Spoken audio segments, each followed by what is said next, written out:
Hey guys, welcome back to one more video. ఇక్కడ చూపిస్తున్న వీడియోలో డిజైన్ వచ్చేసి కడ్దానా అలాగే విచ్ థ్రెడ్తో ఒక డిజైన్ అయితే క్రియేట్ చేయబోతున్నాను. దీని కాంబినేషన్ వచ్చేసి లైట్ గ్రీన్ అలాగే స్కై బ్లూ కలర్ అనమాట.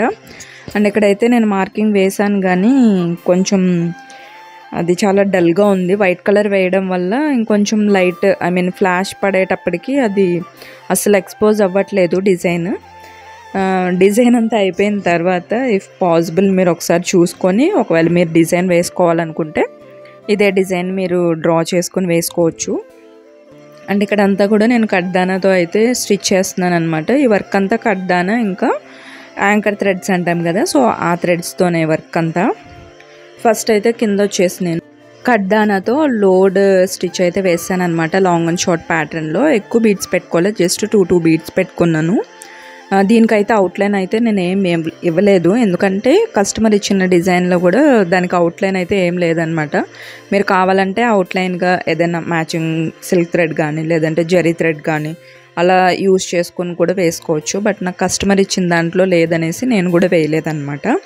అండ్ ఇక్కడ వచ్చేసి లీవ్స్ అనేది స్టిచ్ చేస్తున్నాను. కడ్దానాతో స్టిచ్ చేసినప్పుడు ఇది కొంచెం మనకి ఇబ్బందిగానే ఉంటుంది, ఎందుకంటే థ్రెడ్ ఎక్కువగా కట్ అయిపోతూ ఉంటుంది అనమాట. సో అందుకని జాగ్రత్తగా కుట్టుకోవాలి. అండ్ టైం కూడా ఎక్కువ పట్టేస్తుంది కడ్దానా వర్క్ చేయాలంటే. అండ్ ఇక్కడ వచ్చేసి నేను స్టెమ్స్కి కూడా సేమ్ కింద ఎలా అయితే కట్ వర్క్లో చేశానో అలాగే ఇక్కడ నేను లాంగ్ అండ్ షార్ట్ ప్యాటర్న్లో ఇదిగోండి టూ బీడ్స్ పెట్టుకొని ఎలా అయితే స్టిచ్ చేసుకుంటున్నాను లోడ్ స్టిచ్ లాగా. మీరు ఎవరైనా కనుక ఈ డిజైన్స్ ట్రై చేస్తే కనుక ఖచ్చితంగా నాకు ఇన్స్టాగ్రామ్లో అయితే షేర్ చేయండి.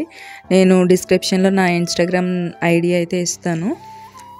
ఇది వచ్చేసి ఎగ్జాక్ట్ కలర్ ఇదే అనమాట. ఒక్కొక్కసారి ఫ్లాష్ తగ్గినప్పుడు పెరిగినప్పుడు కలర్ అయితే చేంజ్ అయిపోయి లైట్గా కనిపిస్తుంది, కానీ లైట్ గ్రీన్ అంటే పెసర గ్రీన్ అంటాం కదా, సో అది పెసర గ్రీన్ మీద స్కై బ్లూ కలర్ అనమాట. ఇలా చూస్తున్నారు కదా, సో సేమ్ ఇదే. ఇలా మనము ఒక 10 లైన్స్ స్టిచ్ చేసిన తర్వాత ఒక్కొక్క లాక్ అయితే వేసుకుంటూ ఉండండి. ఇలా లాక్ వేసుకోవడం వల్ల మనకి మధ్యలో ఏమైనా థ్రెడ్ కట్ అయిపోయి బీడ్స్ ఊడిపోయినా కూడా తర్వాత మనకి స్టిచ్ చేసుకోవడానికి ఈజీగా ఉంటుంది అనమాట. అండ్ ఇక్కడ అయితే లీవ్స్ కూడా ఉన్నాయి. లీవ్స్కి కూడా అవుట్లైన్ అయితే ఏమీ లేదు, మీరు కావాలంటే అవుట్లైన్ స్టిచ్ చేసుకోవచ్చు. అండ్ ఇక్కడ వచ్చేసి నేను ఇక్కడ జర్దోసితో లోడ్ అయితే ఇస్తున్నాను అనమాట. ఫస్ట్ బేస్కి అయితే ఒక సన్న జర్దోసితోనే లోడ్ చేస్తున్నాను లీఫ్ని.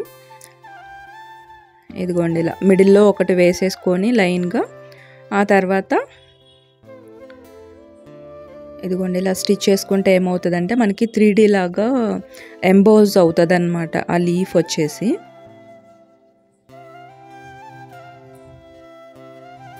ఇలా పెట్టేసుకొని మొత్తము మనకి లీఫ్ కంప్లీట్ అయ్యేంత వరకు ఇదిగోండి ఇలాగే స్టిచ్ చేసేసుకోండి.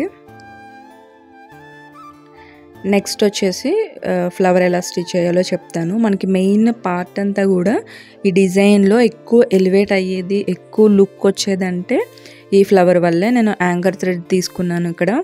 మీరు కావాలంటే సిల్క్ థ్రెడ్తో కూడా వేసుకోవచ్చు, బట్ ఏంటంటే నాకు ఫస్ట్ నుంచి కూడా సిల్క్ థ్రెడ్ కంటే ఈ థ్రెడ్సే ఎక్కువ యూజ్ చేస్తాను, ఎందుకంటే నాకు ఫినిషింగ్ కానీ ఆ లుక్ కానీ చాలా బాగా అనిపిస్తుంది. సిల్క్ థ్రెడ్ ఏమవుతుందంటే మనకి ఎప్పుడైనా లైక్ జ్యువెలరీ కానీ లేదంటే ఏమైనా పట్టేస్తూ ఉంటాయి కదా, పట్టేసినప్పుడు సిల్క్ థ్రెడ్ అనేది లేయర్స్గా పైకి లేచిపోతూ ఉంటుంది అనమాట. అంటే పీక్కుపోయినట్టు ఫినిషింగ్ అనేది పోతూ ఉంటుంది కొన్ని రోజులకి. సో అందుకని నేను ఎక్కువ సిల్క్ థ్రెడ్ అయితే యూజ్ చేయను. నిజం చెప్పాలంటే మనకి సిల్క్ థ్రెడ్ అయితేనే తక్కువ బడ్జెట్లో అయిపోతుంది. ఇది వచ్చేసి ఏంటంటే మనకు ఒక్కొక్కటి 10 రూపీస్ అలా పడుతుంది కదా, ప్లస్ ఎక్కువ థ్రెడ్ కూడా పడుతుంది అనమాట. కొంచెం లావుగా కూడా ఉంటుంది, ఎక్కువ థ్రెడ్ పట్టేస్తుంది. మనకి ఒక థ్రెడ్ ఉంటుంది కదా, ఒక బంచ్ లాగా వస్తుంది కదా, ఆ బంచ్ వచ్చేసి 10 రూపీస్ అంటే మనకి జస్ట్ ఒక 2-3 ఫ్లవర్స్ వస్తాయి అంతే. మనకి డిజైన్ మొత్తం మీద కూడా చాలా ఫ్లవర్స్ ఉంటాయి కదా, సో అలాంటప్పుడు ఏంటంటే మనకి బడ్జెట్ కూడా ఎక్కువ అవుతుంది, బట్ ఏంటంటే ఫినిషింగ్ మాత్రం చాలా బాగా వస్తుంది.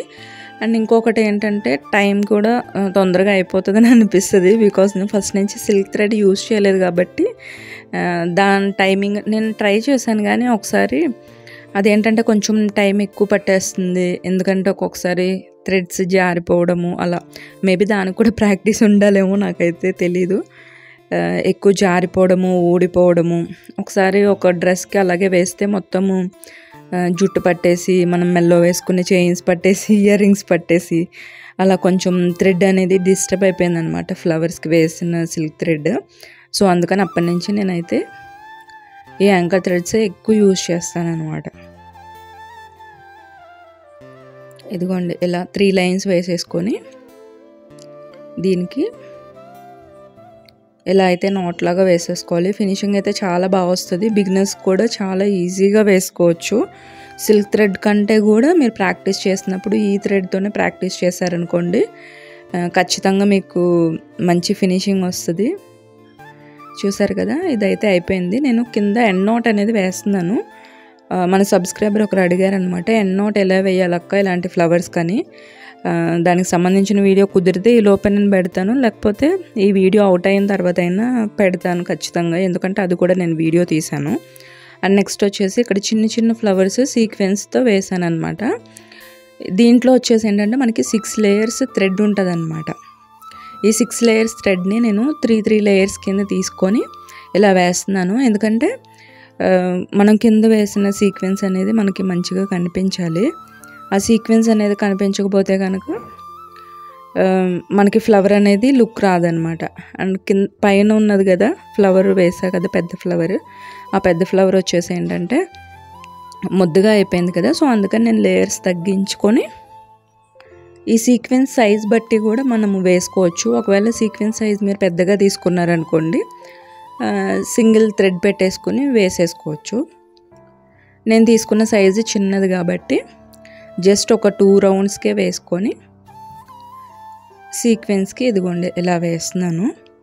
ఈ ఫ్లవర్స్ అన్నీ కూడా అయిపోయాయి. అండ్ అక్కడక్కడ మిడిల్లో నేను జర్దోసి లోడ్ ఎలా అయితే వేసానో స్కై బ్లూ లోడ్ కూడా వేసాను అనమాట. బీడ్స్తో వేసాను లీవ్స్ అక్కడక్కడ. మీరు కావాలంటే వేసుకోవచ్చు, లేదంటే మొత్తం జర్దోసితో కానీ కడ్దానతో కానీ అలా వేసుకోవచ్చు. అండ్ ఇక్కడ వచ్చేసి గోల్డ్తో ఇదిగోండి చిన్న చిన్నగా ఇలా మొత్తం అంతా కూడా కంప్లీట్ చేసేసిన తర్వాత అక్కడక్కడ జార్కాన్స్ అయితే స్టిక్ చేస్తున్నాను. అంటే మిడిల్లో వేసాం కదా జార్కాన్ బేస్ అనేది, ఆ బేస్ వేసేసుకొని ఫస్ట్ లాస్ట్లో వేసుకోండి జార్కాన్స్. అదిగోండి అప్పుడు ఫినిషింగ్ మనకి ఇలా వస్తుంది అన్నమాట. ముందే మనం జార్కాన్ పెట్టేసుకున్నాం అనుకోండి, మనం వేసిన నాట్స్ ఉంటాయి కదా, ఆ నాట్స్ అనేది ఆ జార్కాన్ని కవర్ చేసేస్తుంది. సో అందుకని అంత ఫినిషింగ్ కరెక్ట్గా కనిపించదు. అండ్ పైన కూడా కొంచెం అక్కడక్కడ బుటీస్ లాగా వేసుకున్నాను. వీడియో నచ్చితే లైక్ చేయండి. మళ్ళీ వీడియోలో మళ్ళీ కలుద్దాం. అంతవరకు బాయ్ బాయ్.